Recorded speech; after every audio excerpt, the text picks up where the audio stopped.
तो वो परमात्मा वो स्वयं इस ज्ञान को और पाप नाश करने वाले मंत्र, इस समाधान को स्वयं ही लेकर आते हैं। किसी भी सदग्रंथ के अंदर सोहम मंत्र नहीं है। परमेश्वर ने कहा है कि सोहम शब्द हम जग में लाए और सार शब्द हमने गुप्त छिपाए। केवल एक ओम नाम है। सभी पवित्र सदग्रंथों, मान्य सदग्रंथों में, जैसे पवित्र चारों वेद, पवित्र श्रीमद् भगवत गीता, इनमें केवल एक ओम नाम है। उसके अतिरिक्त कोई भी मंत्र जाप करने का नहीं है, मोक्ष का सहयोगी आधार नहीं है। और ये हमने सैकड़ों प्रकार के मंत्र बना रखे। हरे राम राम राम हरे राम, कृष्ण कृष्ण राधे राधे, श्याम राधे, ओम नमः भगवते वासुदेव नमः, ओम नमः शिवाय।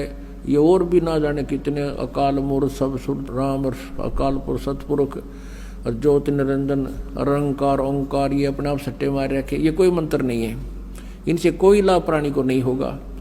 आज सुन लो और 10 साल बाद आपकी जब आंखें खुलेंगी, जब आपको पछताना पड़ेगा कि सचमुच हम गलत साधना कर रहे थे। दास का उद्देश्य किसी को भावनाओं को ठेस पहुंचाना नहीं है, लेकिन कुएं में गिर रहे हो आप, उससे बचाना मेरा उद्देश्य है कि वहां से तुम हटो, इस रास्ता को चेंज करो, सतभक्ति करो, फिर आंखों देखो सदग्रंथों में क्या लिखा है। तो श्रीमद् भगवद गीता अध्याय नंबर 8 के श्लोक नंबर 13 में कहा कि ओम इति एकाक्षरम ब्रह्म व्यवहारण माम अनुसमरण यह प्रयाति तदंदेहम सयाति परमाम गतिम। मेरा केवल एक ओम नाम है, मुझ ब्रह्म का, माम ब्रह्म, मुझ ब्रह्म का। ये काल बोलता है श्री कृष्ण जी में, ये ब्रह्म है।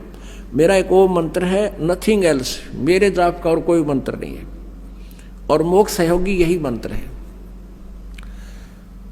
और जो अंतिम श्वास तक यानी शरीर छोड़ते समय तक इसका जाप करता हुआ जाता है, वो ओम नाम से मिलने वाली जो गति है उस गति को प्राप्त करता है। लेकिन गीता ज्ञानदाता स्वयं कहता है कि मेरे वाली गति अनुत्तम है। 7वें अध्याय के 18वें श्लोक में श्रीमद् भगवत गीता में। इसलिए उसने कहा अर्जुन तू सर्वभाव से 18वें अध्याय के 62वें श्लोक में, 15वें अध्याय के 1 से लेकर 4 श्लोक में, कि तू सर्वभाव से उस परमेश्वर की शरण में जा, उसकी कृपा से तू परम शांति और सनातन परम धाम यानी सतलोक को प्राप्त होगा, जहां जाने के बाद फिर लौटकर कभी संसार में नहीं आते। तो यहां जो अपना मंत्र उसने ओम बताया कि, लेकिन ये पूर्ण रूप मोक्ष मार्ग नहीं है, ये अनुत्तम गति होती है। जन्म मृत्यु जब तक जीव की है ये अनुत्तम है, उत्तम नहीं है। फिर 17वें अध्याय के 23वें श्लोक में कहा है कि ओम तत्सत इति निर्देश है ब्रह्मण त्रिविध समर्था है। उस सच्चिदानंद घन ब्रह्म का ओम तत्सत ये 3 मंत्र का जाप का निर्देश है, और इसकी 3 प्रकार से सिमरन की विधि है, त्रिविधा। अपनात्माओं गीता ज्ञानदाता ने अपना ओम नाम तो डिक्लेयर कर रखा है, कति सार्वजनिक रखा है, और तत् और सत ये सांकेतिक है। गीता जी अध्याय नंबर 15 के श्लोक नंबर 16-17 में 3 प्रभु हैं, 3 पुरुष हैं, एक सरपुरुष एक अक्षर पुरुष। और 15वें अध्याय के 16वें श्लोक में सरपुरुष और अक्षर पुरुष। 17वें में कहा कि उत्तम पुरुष तो अन्य परमात्मा इति उदारते है। वो श्रेष्ठ प्रभुता इन दोनों से, सरपुरुष और अक्षर पुरुष से भी कोई और है, और वही तीनों लोगों में प्रवेश करके सबका धारण पोषण करता है, वो अविनाशी परमात्मा है। गीता जी अध्याय नंबर 8 के श्लोक नंबर 1 में अर्जुन ने पूछा कि अर्जुन किम तत्ब्रह्म। अर्जुन ने कहा कि प्रभु आपने गीता जी अध्याय नंबर 7 के श्लोक नंबर 29 में जो बताया है कि उस तत्ब्रह्म को जो जानता है और सारे अध्यात्म ज्ञान से परिचित है और जो सभी कर्मों से परिचित है, जैसा मैंने ज्ञान बताया है 4थे अध्याय के 34वें श्लोक में कि तत्वदर्शी संतों से वो तत्व ज्ञान प्राप्त करो, जिसके विषय में 4थे अध्याय के 32वें श्लोक में कहा है कि ब्रह्मण्य मुखे यानी सच्चिदानंद घन ब्रह्म की वाणी में बहुत विस्तार के साथ अनुष्ठानों की जानकारी दे रखी है। उस ज्ञान को तू तत्वदर्शी संतों के पास जाकर समझ, कहते मेरे इस ज्ञान को जो आश्रय ले लेता है और फिर वो तत्ब्रह्म से, वो फिर जन्म और मरण से छूटने का ही प्रयत्न करता है, जरा और मरण से छूटने का प्रयत्न करता है। वृद्ध अवस्था और मृत्यु, इस जीव के ऊपर सबसे बड़ा दुख है वृद्ध अवस्था, बुढ़ापा और फिर मौत। ये दोनों नागवारा हैं और ये दोनों आवश्यक है होगी यहाँ पर, और ये सतलोक में नहीं होते थे, इसलिए हम नहीं चाहते इन दोनों को, लेकिन ये यहाँ तो होंगी ही होंगी। ये तो केवल सत्यलोक सनातन परम धाम में ये रोग कटेगा, और उस रोग को काटने के लिए औषधि जानकारी आपको प्रॉपरली परमात्मा ने आकर दी, कबीर साहब ने। वो दिन है जो आज हम वो मना रहे हैं, उसके उपलक्ष्य में आज ये समागम 5 दिन का प्रारंभ हुआ, 11 से 15 जून 2011। तो वो परमात्मा ने स्वयं आकर बताई। तो यहाँ गीता ज्ञान दाता ने जो बताया कि उस तत्ब्रह्म को जो जानता है उसको फिर वो तत्वदर्शी संत से सारे अध्यात्म ज्ञान से परिचित हो जाता है, फिर वो केवल जरा और मरण से ही छुटकारा पाने का प्रयत्न करता, नथिंग एल्स। यहाँ की कोई डिमांड नहीं करता।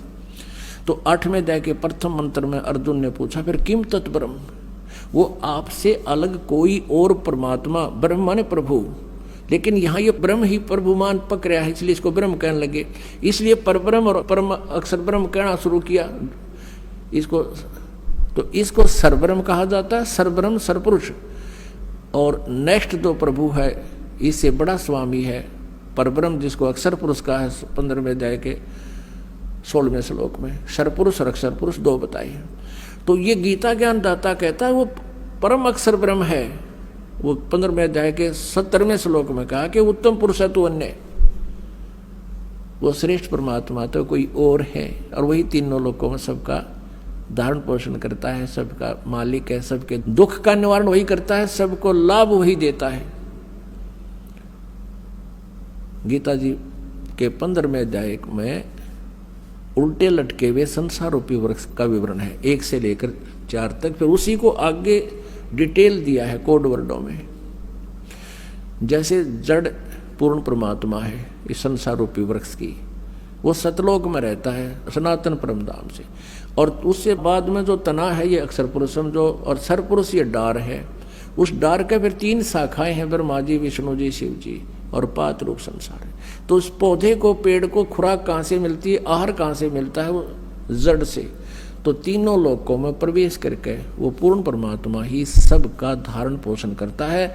जिसने जैसा कर्म किया है उसी के आदेश से ब्रह्मा विष्णु महेश वहीं से जो चल कर आता है उसी को देते हैं, ये कोई परिवर्तन नहीं कर सकते। केवल कबीर परमेश्वर आपको अधिक दे सकता है, आपके पाप का भी नाश कर सकता है।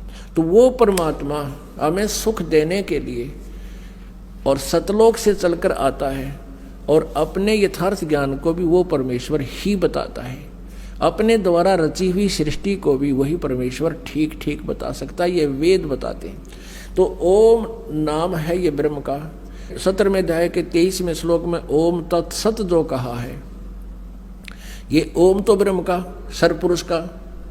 अब 15वें अध्याय के 16 और 17 में 3 प्रभु 3 पुरुष बताए हैं। एक सरपुरुष तो ये ब्रह्म है, 21 ब्रह्मांड का स्वामी।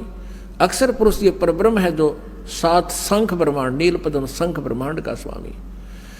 और उत्तम पुरुषत्व अन्य 15वें अध्याय के 17वें श्लोक में कि उत्तम पुरुष, पुरुषोत्तम, असली भगवान, वास्तव में प्रभु परमेश्वर, वो तो इन दोनों से, सरपुरुष और अक्षर पुरुष से कोई अन्य है, वो परम अक्षर ब्रह्म है। वो परम अक्षर ब्रह्म ही सबका धारण पोषण करता है, वो अविनाशी परमात्मा। तो वो कबीर परमेश्वर है, वो परम अक्षर ब्रह्म स्वयं अपने ज्ञान को बताने के लिए आए। और उनके जो तत्व और सत मंत्र हैं, ये तत्व तो है इस अक्षर पुरुष का, तत्व ये सांकेतिक है, ये दास बताएगा। और सत जो है ये भी सांकेतिक है, ये परम अक्षर ब्रह्म का, यानी जो उत्तम पुरुषत्व अन्य है उस परमात्मा का कोड वर्डों में ये मंत्र है। और वो सांकेतिक शब्द इस दास के पास है। इस काल के 21 ब्रह्मांडों में इस दास के अतिरिक्त वर्तमान में कोई भी ना तो सत्य ज्ञान रखता है और न ही उनके पास कोई सत साधना है, मोक्ष मार्ग नहीं है। इस दास से नाम लेकर के कोई दुष्ट इंसान स्वामी नामों को अगर दान कर देता है, गुरु बन बैठा है, वो महाशत्रु है आप जी का। उससे से छोटी मोटी राहत आपको हो भी जाओ, लेकिन आपके जीवन का नाशक और असंग जन्मों का दुख पैदा कर देगा वो प्राणी, क्योंकि वो अधिकारी नहीं है, वो काल का दूत है। तो उनसे भी आप जी ने बच के रहना है।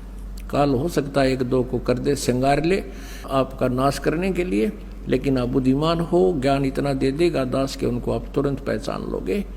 काल के दूतों के धोखे में आप आओगे नहीं।